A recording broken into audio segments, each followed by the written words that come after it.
Thank you. Hello, hello everybody. It's been an honor to speak in such a huge place. It was wow. Tim was on fire.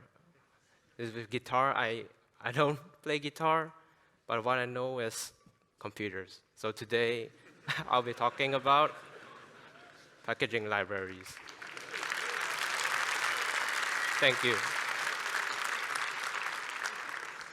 So today, I hope you'll be something like Harold here. Maybe you're familiar with him. Packaging libraries can be painful, but I hope it be pain-free after this, mostly. All right. So an overview, I'll be talking um, simple packages. So start from small, how do you expand forward, and then using build tools to help manage some of the complexity. And we have to reduce the complexity again because build tools and it can blow up. And there's some important bits that simple packages don't cover that I like to cover as well. And lastly, there's a special tool that I like to review. Stick around to the end, I'll show it later. So there will be a lot of info dump, but at the end of the show, I'll have a link so you can check out these slides and more information about it. So this will assume you have a little bit of experience with creating a JavaScript code, like exports, imports. But for packaging, like if you're using publish to npm, I'll cover this specifically to help clarify some things I've learned over time. So a bit of who am I, thanks to Alex who gave a brief. I'm Bjorn. I'm from Malaysia, from a small city in Kuching in East Malaysia, so around the Borneo Island. I am an Astro Core resident and a Vite and Svelte core team member. Even though this is a Vue conference, Vue is also a great tool. If it makes you productive, that's great.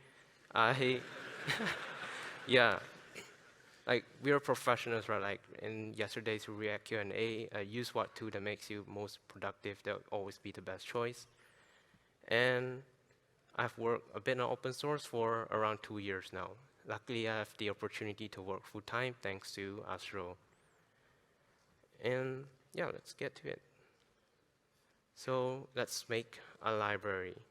But we have Bob here. So Bob wants to make a math library. OK, a math library. Do we need one? Oh, OK. Oh, sorry.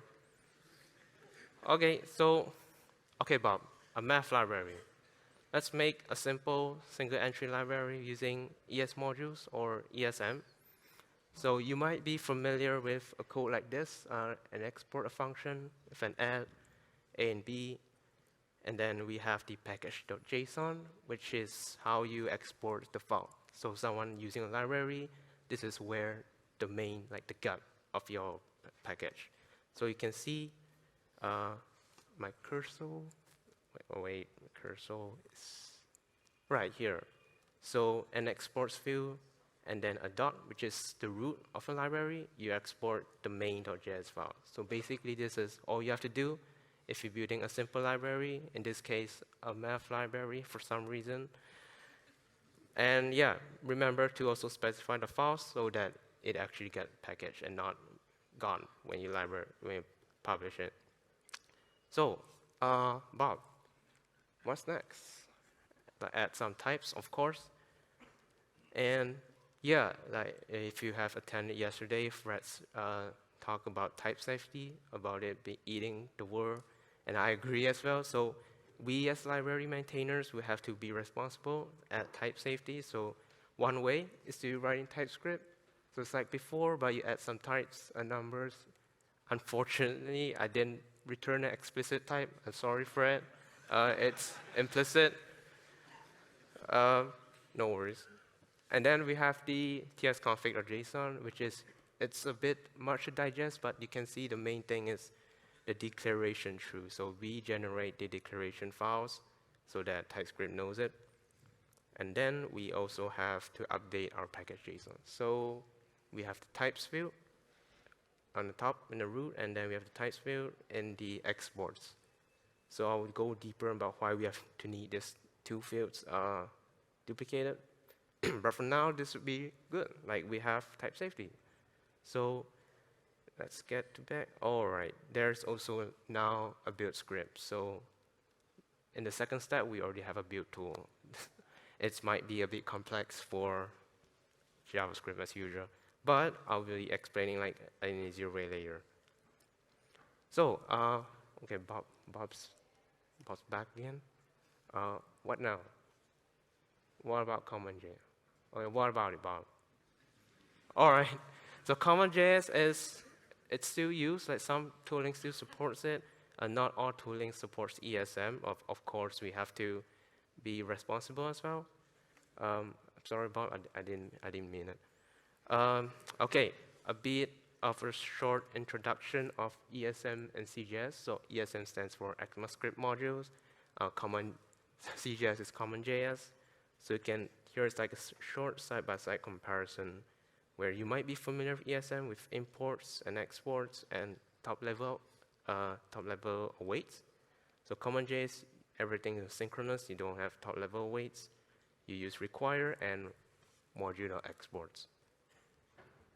So, okay, let's export both ESM and CJS. So building on top of the library we have earlier, if you need to support like older Node.js versions, we would have to update with the import and require conditions. So when someone imports a library, you use like a specific file. Or if someone requires a library, like in CommonJS, they will import the .cjs file. So the extension is important here. You might get wrong if you use like .es.js or .cjs.js. That's something that I'll cover, like common pitfalls with packaging libraries. And you will also notice, like, what's this script? Like, wow, a build tool now gets even more complex. And to give a brief information how it does is that it first generates the CJS file, and then we have to run a custom script to rename it to CJS so that this extension matters. And then we have to generate another type script to do the ESM and DTS files. So this is a bit complicated. But once I share the slides later, you can see an example in a GitHub repo. It's all about the scripts. So, Bob, what now? Advanced maps. Okay. Advanced maps. We support it through a different entry point right now. So let's export it in /advanced. And okay, we have, I have the types, the file wrong. So ignore that. You will notice that I'm importing node :crypto. So this only exists in Node.js. And obviously, this won't work in browsers unless you polyfill it. But polyfilling it just blows up your entire bundle. So this is kind of like the new generation of bundles. Webpack 5, they don't support polyfilling out of the box. So when we want to export this, we need to be careful. Instead of just import and require, we will also have to wrap it with a node condition. So what happens is that only when you import it in a Node.js environment, like, this would work. If you import it in a browser environment, it will error out. So we as library maintainers will be responsible for this as well. So users get better error messages. And then the good thing is that we don't have to change the build script at all. So this would just work out of the box with the current setup. And yeah, a bit of a node condition works in Node.js, and you can use the browser condition as well if it uses like browser-specific API like fetch. Oh no, wait, fetch is supporting Node.js 18, so that's good. But yeah, in some browser, like if you use window or document, then yes, you have to use the browser condition. So we're done. Okay, we have covered exports field using TypeScript, ESM, CJS, multiple entries, and that's a lot of work. Like, for a simple package, you already have a build script. Why don't you just publish it, what you have right now? Like, because, wow, And then earlier I showed like a custom script just to manage like CJS and ESM. Like, could this be easier? So now we come where build tools come in. Like maybe it might help. And you might know all these logos are Rollup, Webpack, Parcel, ESBuild, TurboPack, SWC. There are so many choices. And then there's even more choices. tsup, unbuild, tsdx, Merkle bundle, Svelte package if you're building Svelte packages. And the way you can see it is that the left side is the general build tool, and the right side is like the specialized one. So if you know what you're doing, you can use a general one. But in most cases, I recommend using a specialized one. Specialized one helps you have good defaults out of the box, and you can't go wrong with it. So I have like so if you're using tsup, you can simplify it with this. So the command is more human readable. tsup main.ts, advanced.ts. There's a handy DTS flag, so you get DTS out of the box, and you can specify the format. And this simplifies a lot. The types are also bundled as well. So if you're using like the previous one, the simple packages format that I did, the types are all over the place, and this helps bundling. And yeah, best practices out of the box. So there's a lot more to it. If you're building like a Vue library, you have to compile Vue files with JavaScript, and you can't do that without a build tool, of course. So if you're using Rollup, there is the v plugin Vue plugin library. You can use it. For Svelte, you have to preprocess and publish it. Astro, you can just publish it. JSX, you have to compile it to raw JavaScript. And for Solid.js, you have to publish a raw one to get like the optimizations from Solid. And yeah, CSS, you have to transpile if needed. So this really comes down to refer to the framework guides if available. Otherwise, yeah, stick with defaults. Build tools like specialized one I showed earlier should cover most of this by default. However, it is still complex. Now, why was I showing like more complexity after box? Because sometimes you have to use it. There's no choice because like, Vue files don't work without compiling it. But if we're using like a simple library, like the simple math library we made for Bob earlier, we can simplify it a bit. This is one way. So type safety. So Fred mentioned about type safety eating the word. So TypeScript is not actually the only way to ensure type safety. You can also use JSDoc. This is what I do often. It might seem a bit different, like why are you hand-rolling DTS file? Like that's not human. But you can actually like learn about it. There, like the TypeScript playground, you can play around and understand it. It comes handy at times. So the types are now going through type directive with JSDoc. There's no bundling, there's no transpiling. It's easier to debug because if you put a breakpoint in a specific point of your code, that is the code that actually runs. It's not a bundled TS TypeScript file in JS. So it's a simple mental model overall. And then, yeah, you still have full type safety by default. So now there's no build tooling at all. We don't have to bring in TypeScript. So this is great. So I suggest that if you want to try it out, this is a great way. And yeah, this is a tweet from Rich. I tweeted before, like Rich converted me from this very skeptical cult, but I am convinced like it is very freeing. It helps with debugging, and I'll never go back as well. And there's also ESM CJS. So luckily Bob's not here because I don't use CJS a lot. But sometimes, if you do, if you support older Node.js versions, or Webpack 4, I think, still don't support exports view. So CJS might be the way forward. But yeah, all tools have specific needs depending on your target, then you should tweak to it. So this way, I'm removing the require conditions, so I'm moving it to default. So it's ESM only.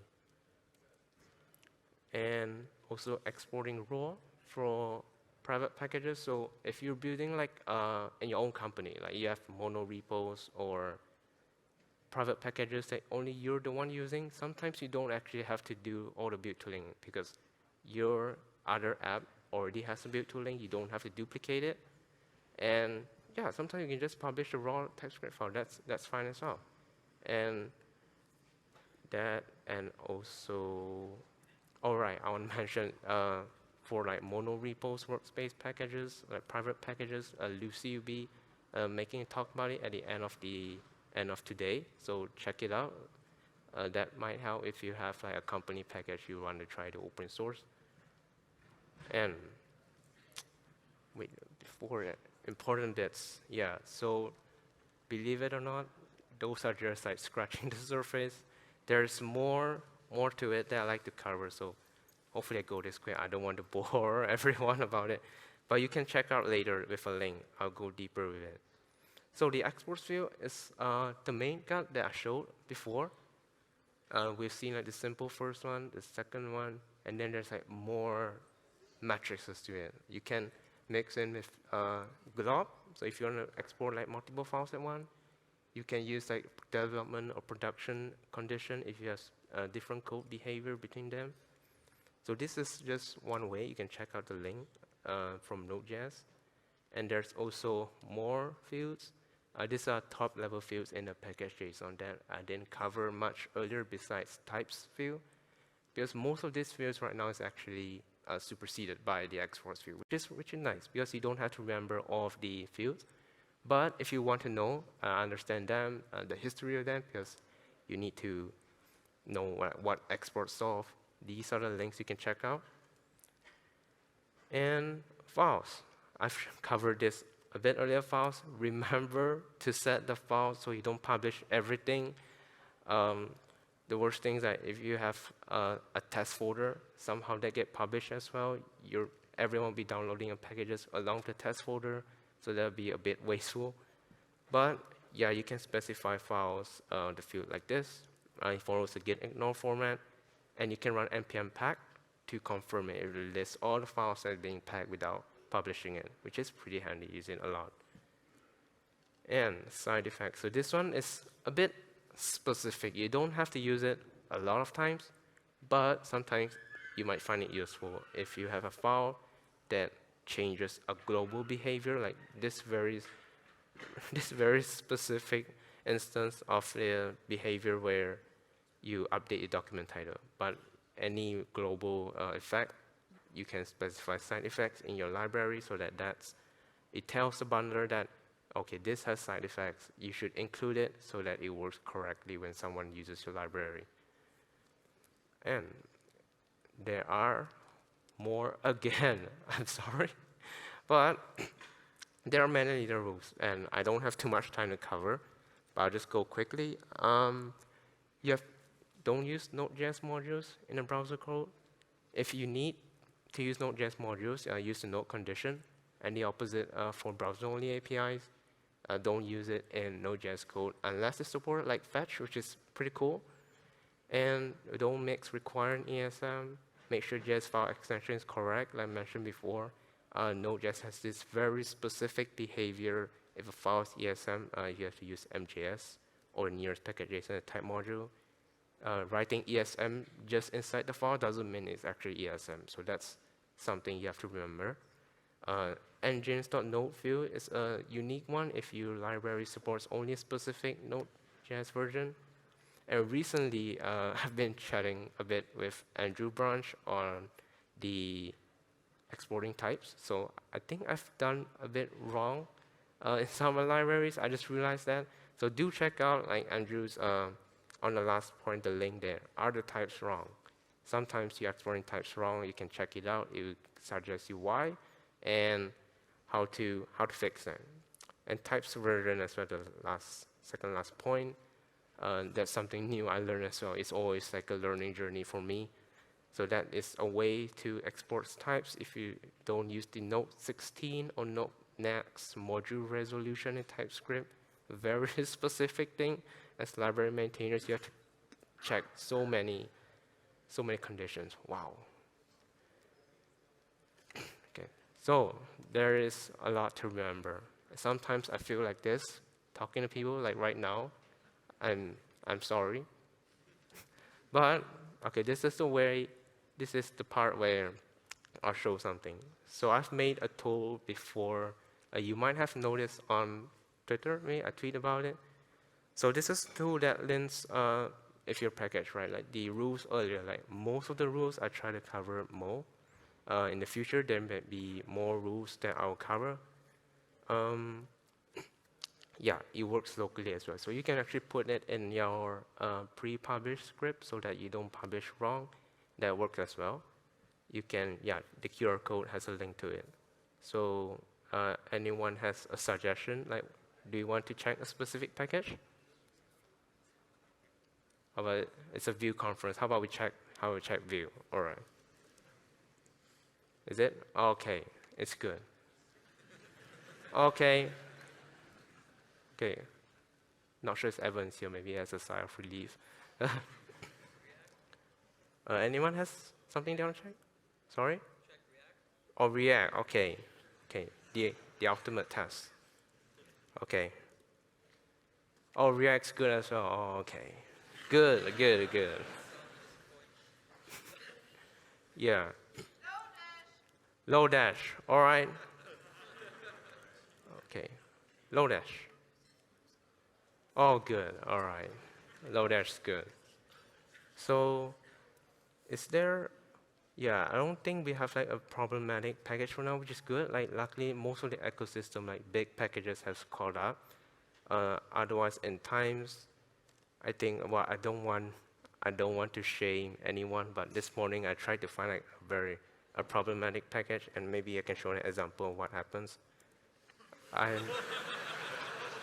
I'm sorry, but this is not a big problem. Okay, nice.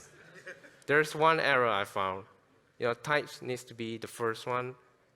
Otherwise, TypeScript might blow out, and yeah. But this is just a small issue. Luckily, it's fixed in May. Thank you. Okay. Okay, to the next one. Okay, so yeah, bit attributions. So thank you for these links that help shape my talk, and thank you. You can find my links here.